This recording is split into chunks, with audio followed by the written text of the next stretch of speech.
Catéchisme de l'Église catholique, la profession de foi, je crois en la vie éternelle, en bref, suite.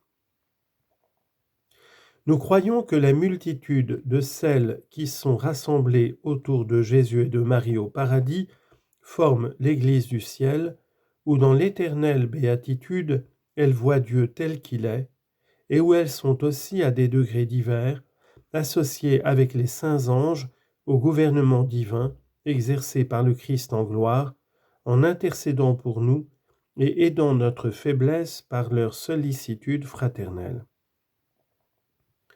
Ceux qui meurent dans la grâce et l'amitié de Dieu, mais imparfaitement purifiés, bien qu'assurés de leur salut éternel, souffrent après leur mort une purification afin d'obtenir la sainteté nécessaire pour entrer dans la joie de Dieu.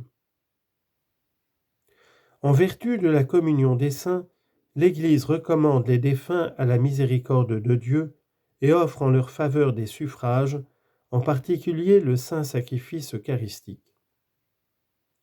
Suivant l'exemple du Christ, l'Église avertit les fidèles de la triste et lamentable réalité de la mort éternelle, appelée aussi enfer.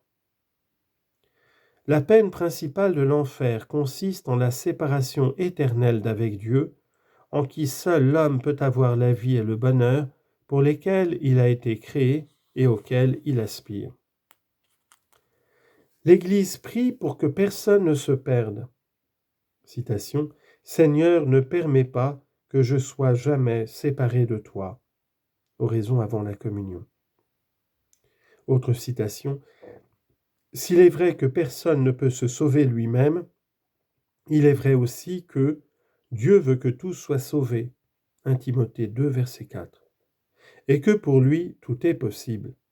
Matthieu 19, verset 26. La très sainte Église romaine croit et confesse fermement qu'au jour du jugement, tous les hommes comparaîtront avec leur propre corps devant le tribunal du Christ pour rendre compte de leurs propres actes. À la fin des temps, le royaume de Dieu arrivera à sa plénitude.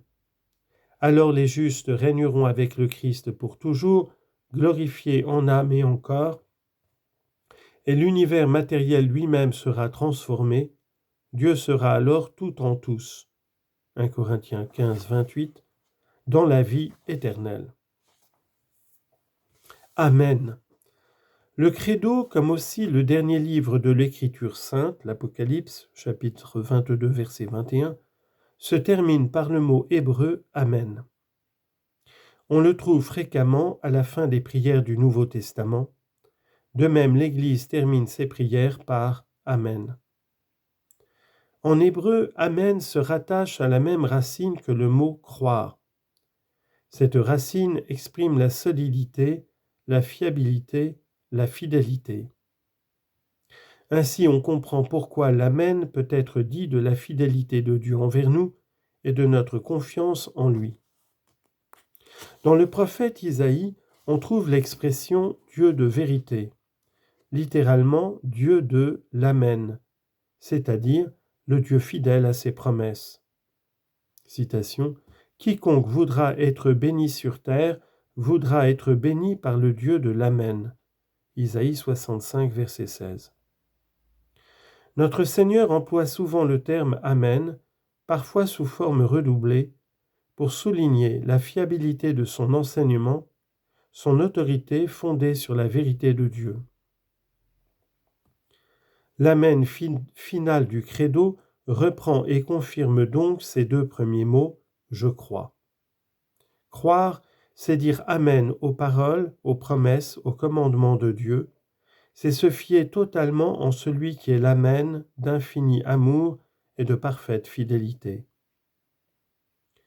La vie chrétienne de chaque jour sera alors l'Amen au « je crois » de la profession de foi de notre baptême. Citation de saint Augustin. « Que ton symbole soit pour toi comme un miroir. Regarde-toi en lui pour voir si tu crois tout ce que tu déclares croire, et réjouis-toi chaque jour en ta foi. » Fin de citation. Jésus-Christ lui-même est l'Amen. Apocalypse chapitre 3 verset 14. Il est l'amen définitif de l'amour du Père pour nous. Il assume et achève notre amen au Père. Toutes les promesses de Dieu ont en effet leur oui en lui. Aussi bien est-ce par lui que nous disons notre amen à la gloire de Dieu. 2 Corinthiens chapitre 1 verset 20. Par lui, avec lui et en lui, à toi Dieu le Père Tout-Puissant, dans l'unité du Saint-Esprit, tout honneur et toute gloire pour les siècles des siècles. Amen.